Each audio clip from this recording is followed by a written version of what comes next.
வணக்கத்திற்கும் மிகுந்த மரியாதைக்கும் உரிய நம்முடைய கழக தலைவர் மாண்புமிகு தமிழ்நாடு முதலமைச்சர் தளபதி அவருடைய நல் ஆலோசனையை, அறிவுரையை, ஆணையை ஏற்று இன்று இப்பொழுது நடைபெற்று கொண்டிருக்கின்ற தென்காசி தெற்கு மாவட்ட திராவிட முன்னேற்றக் கழகத்தின் சார்பில் தேர்தல் பிரச்சார ஆலோசனை கூட்டத்தினுடைய தலைவர், மாவட்ட திராவிட முன்னேற்றக் கழகத்தினுடைய பொறுப்பாளர், அன்பிற்கினிய அருமை சகோதரர் திரு வே. ஜெயபாலன் அவர்களை, வருகை புரிந்திருக்கின்ற அனைவரையும் வரவேற்று அமர்ந்திருக்கின்ற தலைமை செயற்குழு உறுப்பினர் திரு எம். சீசராஜன் அவர்களை, சிறப்பான இந்த கூட்டத்திலே கலந்து கொண்டு நல்லதொரு தொகுப்புரையை வழங்கி கொண்டிருக்கின்ற தொகுப்புரை ஆர். ஒன்றிய தென்காசி நகர கழகத்தினுடைய ஆற்றல் மிகு செயலாளர் திரு ஆர். சாதிர் அவர்களை,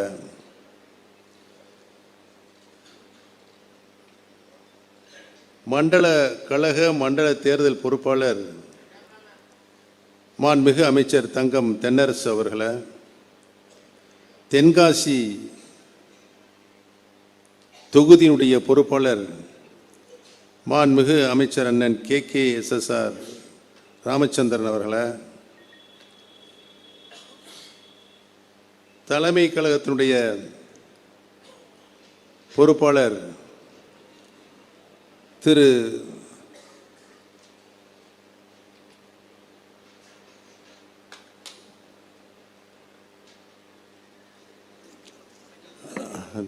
அன்பு கலைச்செல்வன் அவர்களை, இந்த சிறப்பான கூட்டத்திற்கு வருகை புரிந்திருக்கின்ற அன்பிற்கினிய கழகத்தினுடைய முன்னோடிகள், தலைமை செயற்குழு உறுப்பினர் எஸ். ஆ. ஷேக் தாவூத் அவர்களை, தலைமை செயற்குழு உறுப்பினர் மா. செல்லதுரை அவர்களை, தலைமை செயற்குழு உறுப்பினர் பூ. ஆறுமுகசாமி அவர்களை, மாவட்ட பொருளாளர் M.M. ஷெரீப் அவர்களை, மாவட்ட துணை செயலாளர் எம். கண்ணடி அவர்களை, மாவட்ட துணை செயலாளர் க. கனிமொழி அவர்களை, தலைமை பொதுக்குழு உறுப்பினர் S.M. ரஹீம் அவர்களை, தலைமை பொதுக்குழு உறுப்பினர் A.P. அருள் அவர்களை, தலைமை பொதுக்குழு உறுப்பினர் க. ராஜேஸ்வரன் அவர்களை, தலைமை பொதுக்குழு உறுப்பினர் கு. சாமித்துரை அவர்களை, தலைமை பொதுக்குழு உறுப்பினர் எம். தமிழ்ச்செல்வி அவர்களை, கலந்து கொண்டு சிறப்பித்துக் கொண்டிருக்கின்ற மாநில மருத்துவமனை இணைச் செயலாளர், தென்காசி சட்டமன்ற தொகுதி பார்வையாளர் அன்பு சகோதரர் டாக்டர் கலை கதிரவன் அவர்களை, ஆற்றல் மிகுந்த ஒன்றிய கழகத்தினுடைய செயலாளர்கள் தென்காசி மேற்கு திவான் ஒளி அவர்களை, செங்கோட்டை ஆர். ரவிசங்கர் அவர்களை, தென்காசி கிழக்கு ARM அழகு சுந்தரம் அவர்களை, கீழப்பாவூர் மேற்கு க. சீனிதுரை அவர்களை, கீழப்பாவூர் தெற்கு J.K. ரமேஷ் அவர்களை, ஆலங்குளம் மத்திய ஒன்றியம் சா. ஷேக் முகமது அவர்களை, கடையநல்லூர் தெற்கு ஐ. ஜெயா அவர்களை, கடையநல்லூர் கிழக்கு ப. சுரேஷ் அவர்களை, கடையநல்லூர் மேற்கு வே. மணிகண்டன் அவர்களை, சிறப்பான இந்த கூட்டத்திலே கலந்து கொண்டு வருகை புரிந்து சிறப்பித்துக் கொண்டிருக்கின்ற எனக்கு முன்னாலே உரையாற்றிய தேனி நாடாளுமன்ற முன்னாள் உறுப்பினர் திரு ரவீந்திரநாத் அவர்களை, வருகை புரிந்திருக்கின்ற முன்னாள் நாடாளுமன்ற உறுப்பினர் மதுரை திரு கோபாலகிருஷ்ணன் அவர்களை, வருகை புரிந்து சிறப்பித்துக் கொண்டிருக்கின்ற சட்டப்பேரவை முன்னாள் உறுப்பினர் அருமை சகோதரர் ஐயப்பன் அவர்களை, வருகை புரிந்திருக்கின்ற தென்காசி அருமை சகோதரர் மூர்த்தி பாண்டியன் அவர்களை, சிறப்பான கூட்டத்திலே கலந்து கொண்டு சிறப்பித்துக் கொண்டிருக்கின்ற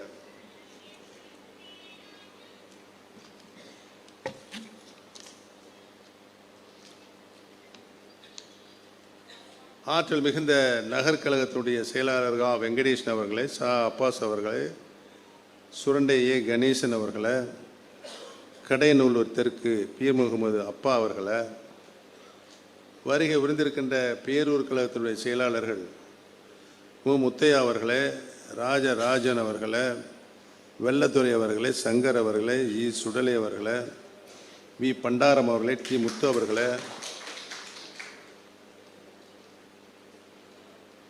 கோபால் அவர்களே, சிதம்பரம் அவர்களே, தங்கப்பா என்ற முகமது ஹுசேன் அவர்களே, கழகத்திற்கு உறுதுணையாக சார்பணி அமைப்பாளராக இருந்து கொண்டு செயல்பட்டு கொண்டிருக்கின்ற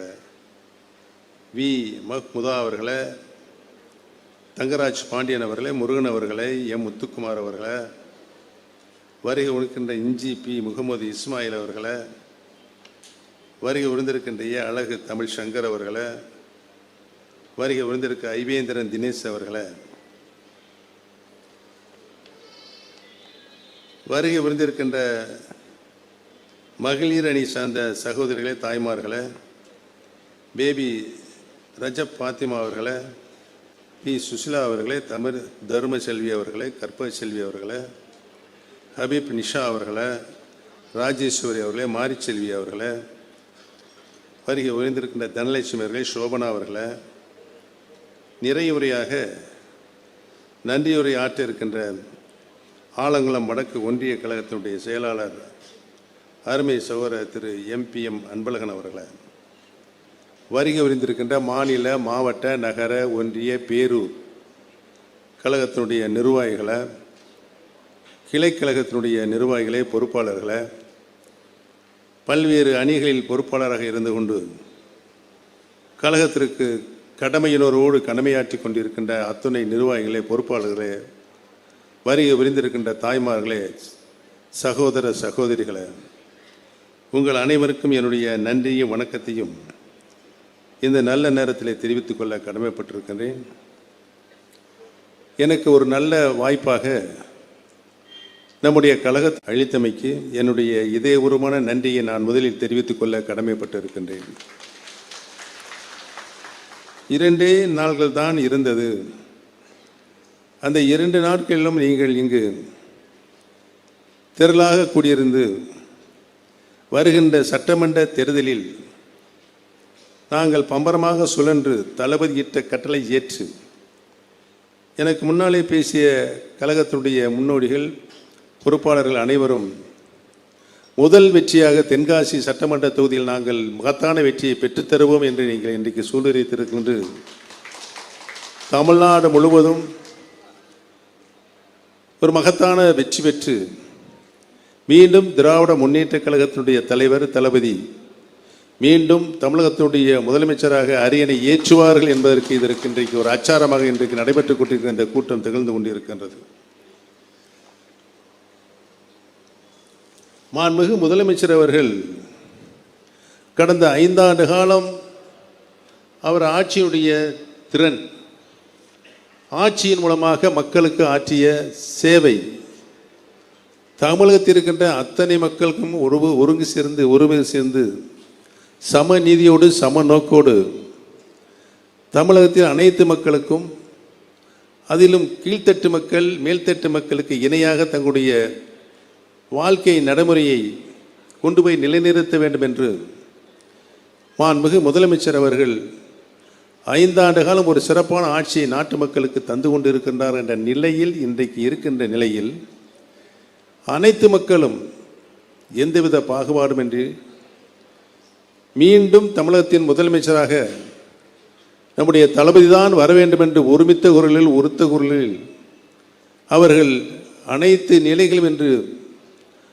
வாழ்த்தி கொண்டிருக்கிறார்கள் என்பதை நான் இங்கு சுட்டிக்காட்ட கடமைப்பட்டிருக்கிறேன். ஏன் வாழ்த்தி கொண்டிருக்கிறார் என்று சொன்னால், அவர் பொறுப்பேற்றுக் கொண்ட நாளிலிருந்து ஓயாத உழைப்பு, ஆட்சியிலும் சரி கட்சியிலும் சரி, அவர் ஆட்சி வருகின்ற கடமையுணர்வு, எந்த நோக்கத்திற்காக திராவிட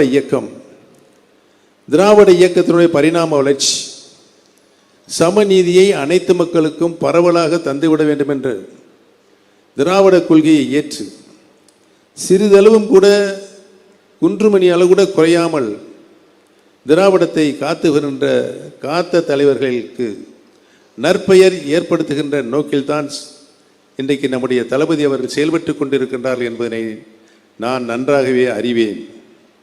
சில பல காரணங்களால் நான் மாற்று அணியில் இருந்தாலும் இன்றைக்கு தாய் என்பதோடு என்னை இணைத்து கொண்டு அதிலும் முதல் பரப்புரையாக எனக்கு ஒரு நல்ல வாய்ப்பினை இந்த தென்காசி மாவட்டத்திற்கு அளித்தமைக்கு நான் என்னாலும் நன்றி சொல்ல கடமைப்பட்டிருக்கிறேன். பல்வேறு அரசியல் சூழல்கள் இன்றைக்கு சூழ்ந்து கொண்டிருக்கின்றது தமிழகத்தில். யார் வேண்டாலும் கட்சி ஆரம்பிக்கலாம், யார் வேண்டாலும் கட்சியை அபகரித்து கொண்டு நாடகம் ஆடலாம். ஆனால் நிலையாக நின்று எந்த நோக்கத்திற்காக இந்த இயக்கம் உருவாக்கப்பட்டதோ அந்த நோக்கம் நிறைவேற்ற வேண்டும் என்று சரித்திர சாதனையை செய்து கொண்டிருக்கின்ற ஒரே தலைவர், ஒரே முதலமைச்சர் நம்முடைய அருமை அண்ணன் தளபதிதான் என்பதனை இன்றைக்கு நாடு கண்டு கொண்டிருக்கிறது. அத்துணை நிலைகளிலும் அவர் பம்பரமாக சுழன்று கொண்டிருக்கிறார். தொலைநோக்கு பார்வை, தொலைநோக்கு பார்வை என்று சொன்னால் அரசினுடைய திட்டங்களை இன்று வாழ்கின்ற மக்களும் பெற வேண்டும். எதிர்காலத்தில் நம்முடைய சந்ததியினர், நம்முடைய வாரிசுகள், அவர்களும் 50-100 ஆண்டுகளுக்கு பின்னாலே வருகின்ற வாரிசுகளும் மக்களும் பெற வேண்டும் என்ற நோக்கத்தில் தான் நம்முடைய மாண்புமிகு முதலமைச்சர் தளபதி அவர்கள் ஒரு சிறப்பான ஆட்சியை நடத்தி கொண்டிருக்கிறார். அப்பப்பா என்னென்ன வேதனைகள், சோதனைகள், டெல்லி பட்டியலிருந்து வருகின்ற சோதனைகள். எங்கள் திட்டத்தை நீங்கள் நிறைவேற்றினால்தான் உங்களுக்கு நாங்கள் நிதி அனுப்புவோம் என்று மிரட்டி பார்த்தார்கள். மிரட்டாத, எப்படி மிரட்டி பார்த்தாலும், எவ்வளவு சோதனைக்கு உட்பட்டாலும் எம் மக்களை எம் மாநிலத்தினுடைய சொந்த நிதியில் தந்து நான் காப்பாற்றுவேன் என்று ஒரே முதலமைச்சர் செயல்பட்டு கொண்டிருக்கின்றார் சொன்னால் இந்தியாவிலே நம்முடைய தளபதி அவர்கள்தான் என்பதனை இன்றைக்கு நாடு கண்டு கொண்டிருக்கிறது. ஆக ஒரு நிலையான ஆட்சி தருகின்ற தலைவராக, முதலமைச்சராக மக்களுக்கு தொலைநோக்கு பார்வையுடைய மக்கள் நல திட்டங்களை பார்த்து பார்த்து பார்த்து பார்த்து செயல்படுத்துகின்ற முதலமைச்சராக அந்த திட்டத்துடைய முழு பயணமையும் மக்களுடைய திருக்கரங்கள் நேரடியாக கிடைக்க செய்கின்ற ஆட்சியை, முன்பு இருந்த அரசுகளெல்லாம் திட்டங்களை அறிவித்து விடுவார்கள், அந்த திட்டம் மக்களுக்கு சென்றடைகிறதா என்கிறவர்கள் அவர்கள் ஆய்வு செய்வதில்லை. ஆனால் இன்றைக்கு இருக்கின்ற நம்முடைய தளபதி அவர்கள் நேரடியாக மக்களுடைய திருக்கரங்களில் ஆட்சியினுடைய சாதனைகள், பலன்கள் நேரடியாக அவர்களுக்கு கிடைக்க வேண்டும் என்று பார்த்து பார்த்து ஒவ்வொரு திட்டத்தினையும், குறிப்பாக நம்முடைய தாய்மார்களுக்கு அவர்களுக்கே தெரியாது என்ன நிதி நம்முடைய முதல்வர் தர போகிறார் என்ற நிலை இல்லாத போது கூட 5000 ரூபாயை அவர்களுக்கு தெரியாமே அவருடைய வங்கி கணக்கில் செலுத்துகின்ற ஒரே ஆட்சி இருக்கும் என்று சொன்னால் இந்தியாவிலேயே 7 மணிக்கு பேப்பரில் வந்துதான் நம்மளுக்கு 5000 ரூபாய் நம்முடைய வங்கி கணக்குகள் இருக்கிறது என்ற நிலையை உணர்த்துகின்ற ஒரு ஆட்சி நம்முடைய தளபதி அவருடைய ஆட்சியாகத்தான் இருக்க முடியும். அந்த அளவுக்கு சாதனைகளை மக்களுக்கு திட்டங்கள் மூலமாக கொண்டு சேர்க்கின்ற ஆட்சியை நம்முடைய தளபதி நடத்தி கொண்டிருக்கிறார் என்பதை நான் இங்கு சுட்டிக்காட்ட கடமைப்பட்டிருக்கிறேன். அதோடு மட்டுமல்லாமல் சென்ற ஆட்சியை நடத்தியவர்கள் இன்றைக்கு எதிர்க்கட்சி நிலையில் இருந்து கொண்டு தவறான பிரச்சாரத்தை நாட்டு மக்களுக்கு ஏன் தான் அவர் இவ்வளவு கத்துறாருன்னு உங்களுக்கு உண்மையாக புரியலை.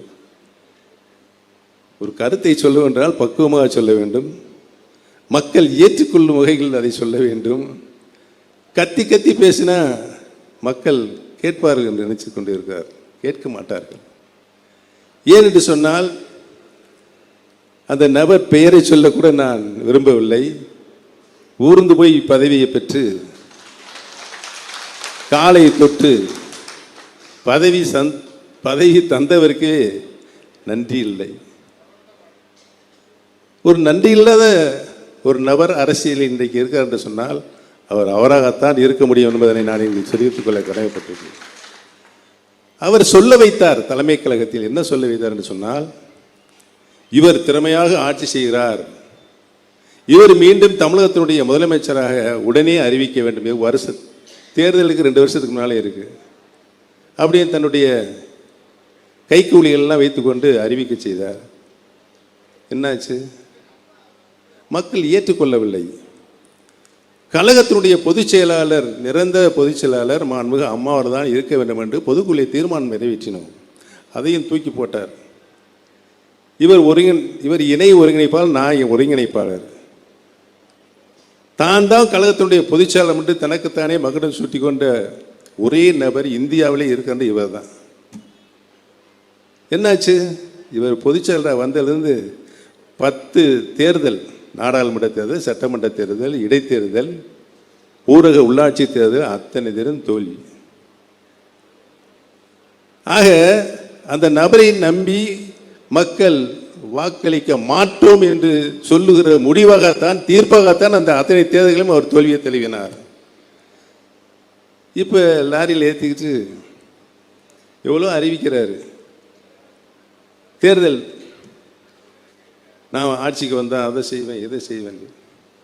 மக்கள் காது கொடுத்து கேட்பதில்லை. நீ சொல்லுவதெல்லாம் பொய்.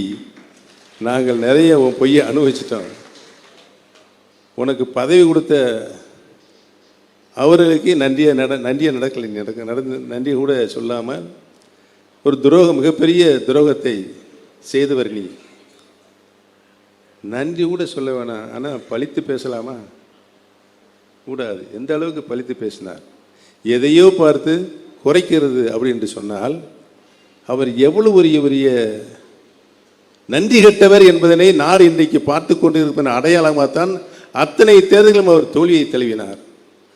இனி எந்த காலத்திலும் நன்றி மறந்தவர்களுக்கு தமிழக மக்கள் வாக்களிக்க மாட்டார்கள் என்ற நிலைதான் வருகின்ற தேர்தலில் ஏற்படும் என்பதனை நான் இந்த கூட்டத்தின் மூலமாக தெரிவித்துக் கொள்ள கடமைப்பட்டிருக்கிறேன்.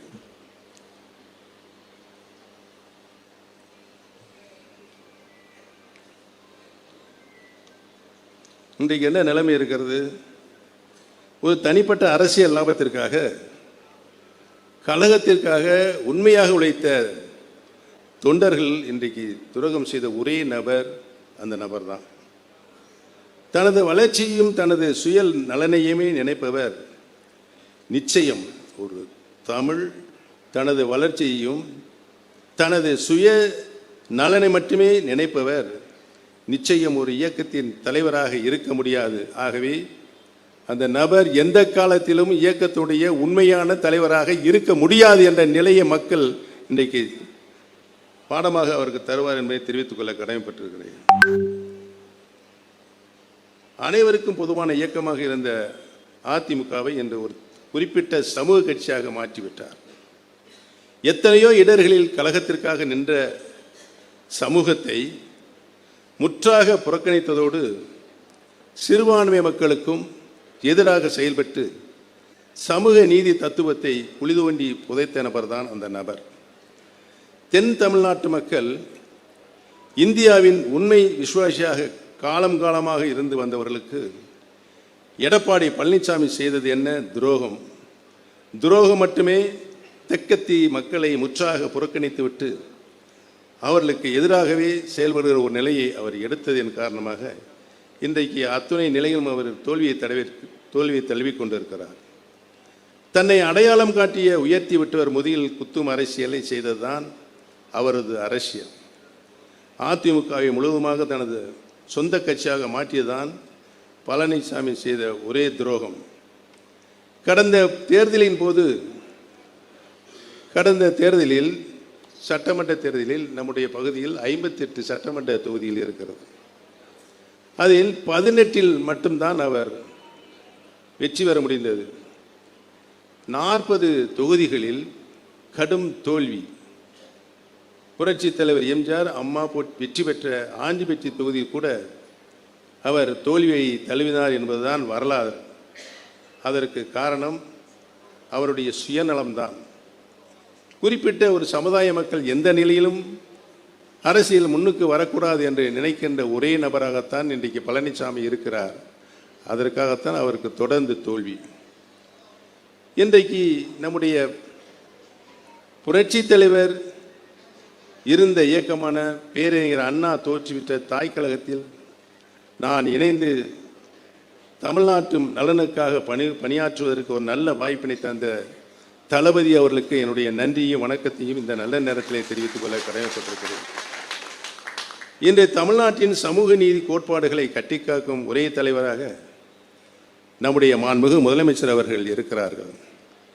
தமிழ்நாட்டு மக்களால் தேர்ந்தெடுக்கப்பட்டு தமிழ்நாட்டு மக்களின் அன்புக்கும் பாசத்திற்கும் உரியவராக உள்ளார். பேரறிஞர் அண்ணா, முத்தமிழறிஞர் கலைஞர், புரட்சித் தலைவர் புரட்சித் தலைவி அம்மா அவர்களின் வரிசையில் மக்களால் தேர்ந்தெடுக்கப்பட்ட முதலமைச்சராக நம்முடைய தளபதி இன்றைக்கு வலம் வந்து கொண்டிருக்கிறார்கள் என்பதுதான் வரலாறு. ஆக தமிழ்நாடு தற்போது சந்தித்து வரும் நெருக்கடிகளை எதிர்கொள்ள திராணி கொண்ட ஒரே தலைவரும் நம்முடைய மாண்புமிகு முதலமைச்சர் அவர்கள்தான் என்பதனை ஏற்றுத்தான் அவருடைய தலைமையை நான் இன்றைக்கு ஏற்று உங்களில் ஒருவனாக தொண்டனாகத்தான் என்னுடைய இயக்கத்தை பணிகளை நான் இன்றைக்கு ஆரம்பித்திருக்கிறேன் என்பதை நான் பணிவோடு தெரிவித்துக் கொள்ள கடமைப்பட்டிருக்கிறேன். மேலும் தென் தமிழ்நாட்டின் வளர்ச்சிக்காகவும் மக்களின் நலனுக்கும் பல்வேறு திட்டங்களை இன்றைக்கு வகுத்து செயலாற்றி வருகிறார் நம்முடைய தளபதி அவர்களை எண்ணுகின்ற ஒரு தெற்கத்திய மக்கள் மீது உண்மையான பாசமும் நேசமும் கொண்ட ஒரே தலைவர் நம்முடைய தளபதிதான் என்பதனை நான் இங்கு தெரிவித்துக் கொள்ள கடமைப்பட்டிருக்கிறேன். தென் தமிழ்நாட்டு மக்களை துரும்பாக கூட மதிக்காத எடப்பாடி பழனிசாமியுடன் தென் தமிழ்நாட்டு மக்களுக்கு என்றும் உறுதுணையாக இருந்து வரும் மாண்புமிகு முதலமைச்சரை ஒப்பிட்டு பார்க்க முடியாது. தலைவர் அவர்கள் மலை என்று சொன்னால் பழனிசாமி ஒரு சின்ன துரும்பு. அது மட்டுமல்லாமல் எண்ணற்ற திட்டங்களை செயல்படுத்தி எல்லோருக்கும் எல்லாம் என்ற சமூக நீதி கோட்பாட்டை நிலைநிறுத்தி வருகிறார். ஒரு பகுதியில் இருக்கின்ற மக்கள் மட்டும் வாழ்ந்தால் போதும், திட்டங்கள் தந்தால் மட்டும் என்று எண்ணாமல் திட்டத்தினுடைய அனைத்து திட்டங்களும் சமமாக பங்கிட்டு தமிழ்நாடு இருக்கின்ற அத்துணை பகுதி மக்களுக்கும் ஒரு சேராக சமநீதியோடு கொண்டு செலுத்த வேண்டும் என்றுதான் நம்முடைய தளபதியினுடைய திட்டமாக, செயலாக, சாதனையாக இன்றைக்கு இருந்து கொண்டு இருக்கிறது என்பதை நான் இங்கு தெரிவித்துக் கொள்ள கடமைப்பட்டிருக்கின்றேன். மீண்டும் திராவிட மாடல் ஆட்சி 2 அமைவது உறுதி. என்னுடைய வாழ்நாள் முழுவதும் கழக தலைவர் அவர்களை முதலமைச்சர் ஆக்குவதே ஒரே குறிக்கோளாக நான் செயல்படுவேன் என்பதை இந்த கூட்டத்தின் மூலமாக தெரிவித்துக் கொள்ள கடமைப்பட்டிருக்கிறேன். இது தந்தை பெரியார், பேரறிஞர் அண்ணா உள்ளிட்ட திராவிட தலைவர்களால் பண்படுத்தப்பட்ட மண். அவர்களை தலைவராக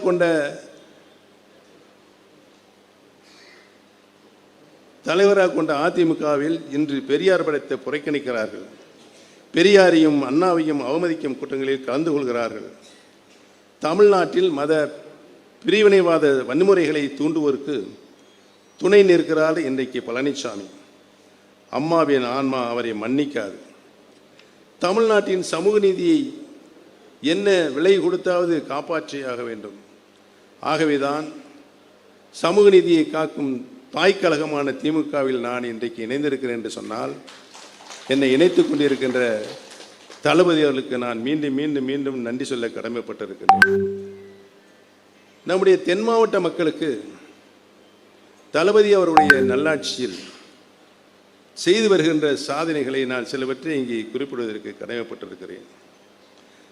2021 தேர்தலுக்கு பிறகு திமுக அமைச்சரவையில் 8 அமைச்சர்கள் தென் மாவட்டங்களை சேர்ந்தவர்கள் என்பதை நான் இங்கே பணிவோடு தெரிவித்துக் கொள்ள கடமைப்பட்டிருக்கிறேன். இது வெறும் அரசியல் அல்ல, தென் மாவட்ட வளர்ச்சிக்கு திராவிட முன்னேற்றக் கழகம் அரசு கொடுக்கின்ற முக்கியத்துவம் என்றே நான் இன்றைக்கு கருதுகிறேன். மக்களும் அப்படித்தான் கருதி கொண்டிருக்கின்றார்கள்.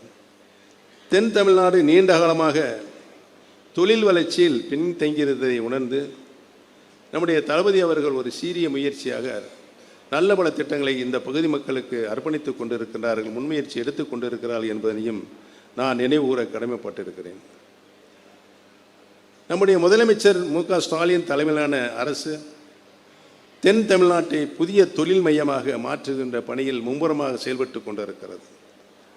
உலக புகழ்பெற்ற வின்ஃபாஸ்ட் நிறுவனம் இந்தியாவில் தனது முதல் மின்சார கார் உற்பத்தி ஆலையை நம்முடைய தூத்துக்குடியில் அமைத்துள்ளது என்பதையும், 16,000 கோடி முதலீடு அந்த நிறுவனத்தின் மூலம் 3,500 பேர்களுக்கு நிரந்தர வேலைவாய்ப்பு, 20 மாதங்களில் தொழிற்சாலை தொடங்கும் என்பதையும் நம்முடைய மாண்புமிகு முதலமைச்சர் அவர்கள் அறிவித்திருக்கிறார்கள். முதலீடுகள் சென்னையிலே மட்டும் இல்லாமல் மதுரை, தூத்துக்குடி போன்ற தென் மாவட்டங்களுக்கும் கொண்டு வரப்பட்டு கொண்டிருக்கிறது என்பதையும் அது சில உதாரணங்களை நான் இங்கு சொல்லுவதற்கும் கடமைப்பட்டிருக்கின்றேன்.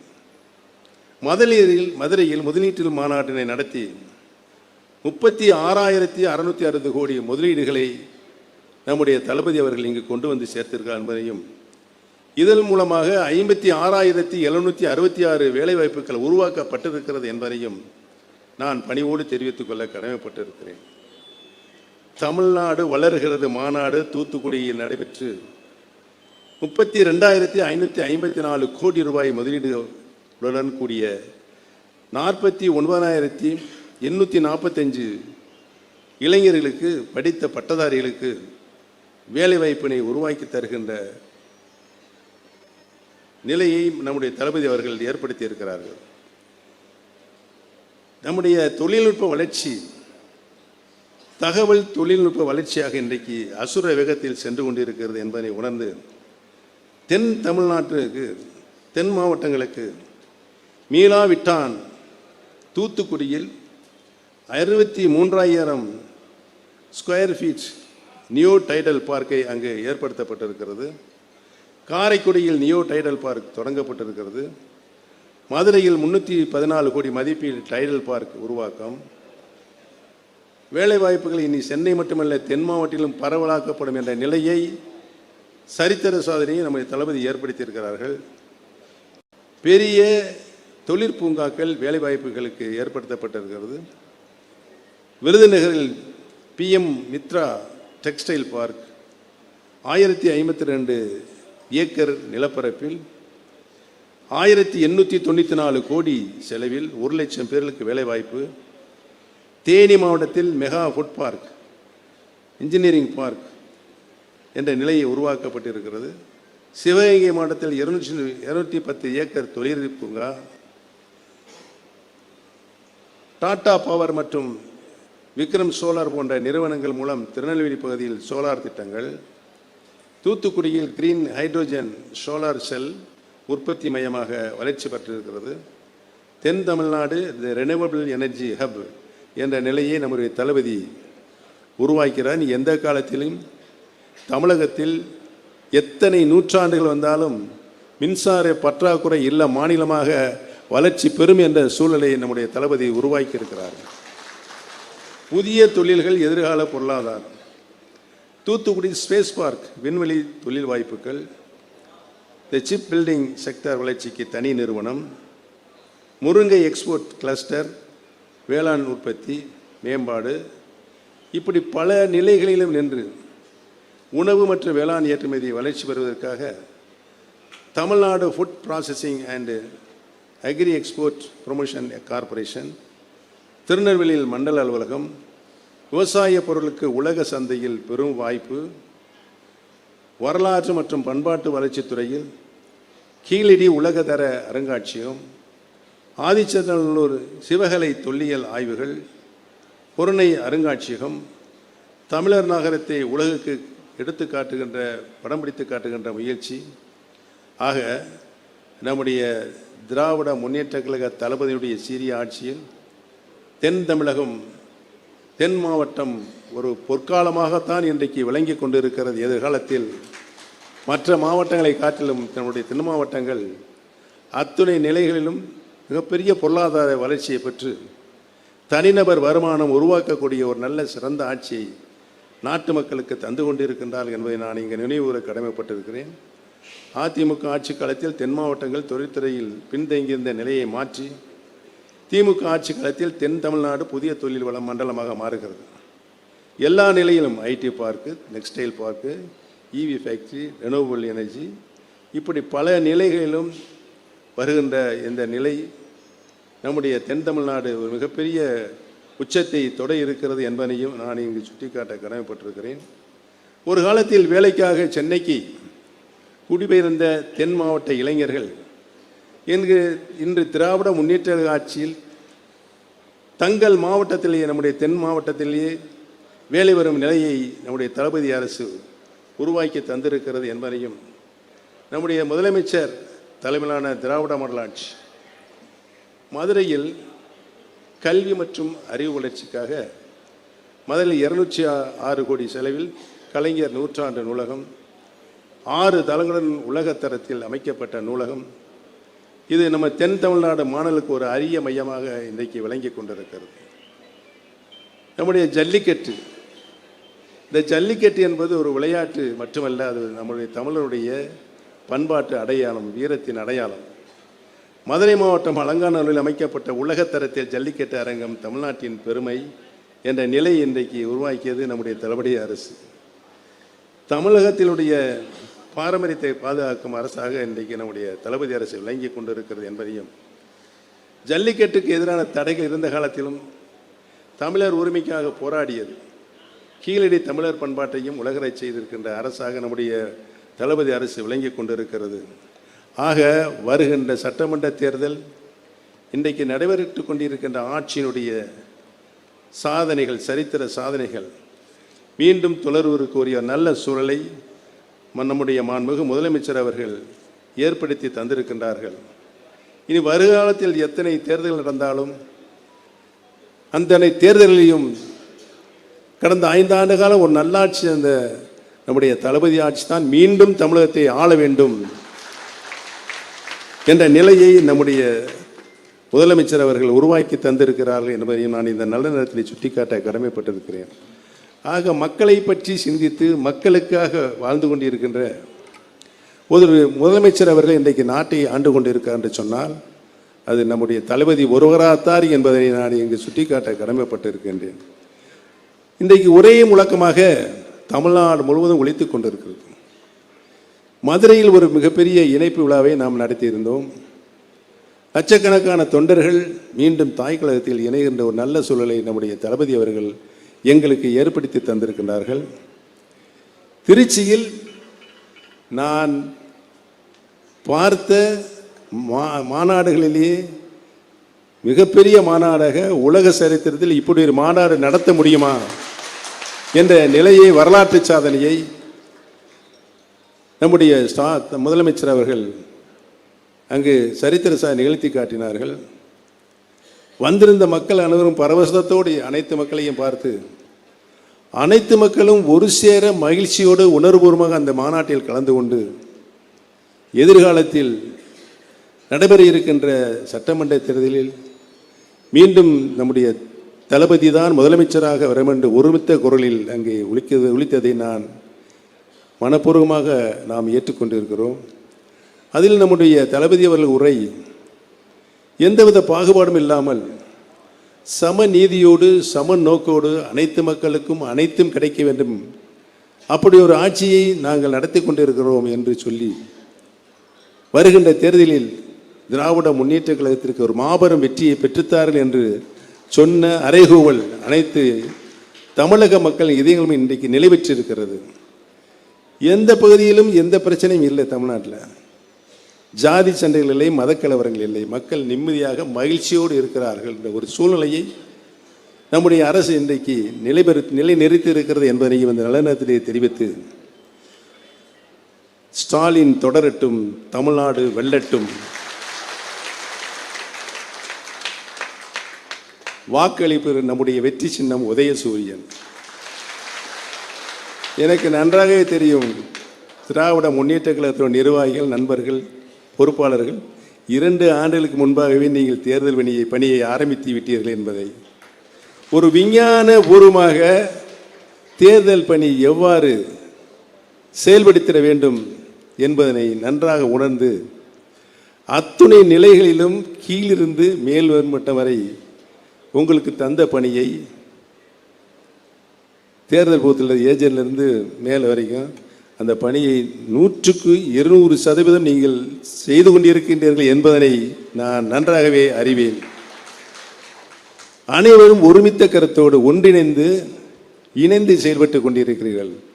உங்களுடைய உழைப்பு மிகப்பெரிய வெற்றியை நம்முடைய தலைவர் 200 என்று சொன்னார், 234க்கும் அந்த வெற்றியை நீங்கள் பெற்று தருவீர்கள் என்ற நம்பிக்கை எங்களுக்கு இருக்கிறது என்பதை சொல்லி, கடுமையாக நீங்கள் அந்த வெற்றிக்காக பாடுபட்டு கொண்டிருக்கிறீர்கள், உழைத்துக் கொண்டிருக்கிறீர்கள், மனப்பூர்வமாக ஆதரவை தந்து கொண்டிருக்கிறீர்கள் என்று சொல்லி, நம்முடைய தளபதியினுடைய சாதனைகள் 5 ஆண்டு காலம் செய்த சாதனைகள், இனி செய்ய போகிற சாதனைகளையும் ஒவ்வொரு மக்களும் வீடு வீடாக சென்று தளபதி ஆற்றிய 5 ஆண்டு கால ஆட்சியினுடைய சாதனைகளை அவர்களுக்கு எடுத்துச் சொல்லி மீண்டும் நம்முடைய தலைவர் தமிழகத்தினுடைய முதலமைச்சராக வர வேண்டும் என்ற நல்ல நிலையை நீங்கள் உருவாக்கி தருவீர்கள் என்ற நம்பிக்கை எங்களுக்கு இருக்கிறது என்பதையும், ஒரு மகத்தான வெற்றியை மீண்டும் என் புரட்சித் தலைவர் எம்ஜிஆர் அவர்கள் ஆரம்பித்து உழைத்த கட்சி திராவிட முன்னேற்றக் கழகம். தலைவர் அவர்கள் திருச்சி மாநாட்டில் சொன்னார்கள், திமுக எம்ஜிஆரால் வளர்ந்தது, எம்ஜிஆர் திமுகவில் வளர்ந்தார் என்ற ஒரு கருத்தை சொன்னார்கள். அதுதான் உண்மை என்ற நிலையை நான் இங்கு சொல்லி, நாம் அனைவரும் இன்றைக்கு ஒருங்கிணைந்தோம், ஒற்றுமையால் வாழ்ந்தால் நமக்கு வாழ்வு என்ற நிலையை நீங்கள் இன்றைக்கு உருவாக்கியிருக்கிறீர்கள் என்பதையும் தெரிவித்து, அந்த ஒற்றுமை இணைப்பை ஏற்படுத்திய நம்முடைய தளபதி அவர்களுக்கு எங்களுடைய நெஞ்சார்ந்த நன்றியை தெரிவித்துக் கொண்டு, அத்துணை திராவிட சக்திகளும் இன்றைக்கு ஒருங்கிணைந்து செயல்படக்கூடிய ஒரு நல்ல சூழலை நம்முடைய தளபதி அவர்கள் ஏற்படுத்தி இருக்கிறார் என்பதை எண்ணுகின்ற பொழுது, தமிழ்நாடு என்றைக்கும் அவருக்கு தலை வணங்கும் என்பதையும் நான் இந்த நல்ல நேரத்தை தெரிவித்து, அந்த நிலை வருகின்ற சட்டமன்ற தேர்தலில் எதிரொலிக்கும் ஒரு மகத்தான வெற்றியை தமிழக மக்கள் நம்முடைய தளபதிக்கு வழங்குவார்கள் என்பதையும் சொல்லி, வீடு வீடாக செல்லுங்கள், தளபதியுடைய சாதனை எடுத்து சொல்லுங்கள், தளபதியின் வெற்றிக்கிடையே அவருடைய திருக்கரங்களை சமர்ப்பிப்போம் என்று சொல்லி வாய்ப்பளித்தவருக்கு நன்றி உரைப்படுகிறேன். நன்றி, வணக்கம்.